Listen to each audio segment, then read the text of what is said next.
نحل اليوم بمدينة تازة بهذا المركز الموسيقي اللي هو معلمة ثقافية رائعة لنشارك في الندوة والأيام الثقافية الأولى التي تنظمها جمعية أورا بأدمام بشراكة مع المعهد الملكي للثقافة الأمازيغية والمجلس الإقليمي وبلدية تازة وعدة شركاء آخرين.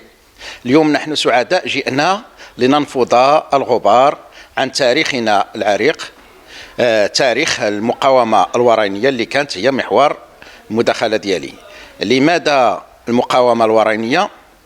أولا بمناسبة مرور قرن على معركة بوهدلي الشهيرة التي جرت أيام 5-6-7 ماي 1923.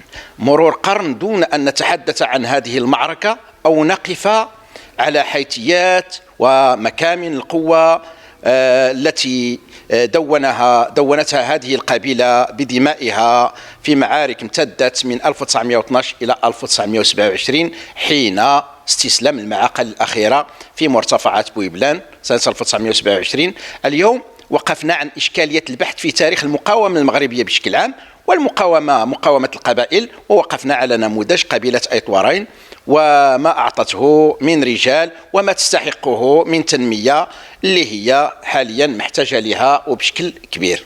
وشكرا لهذه الجمعية على هذه الاستضافة.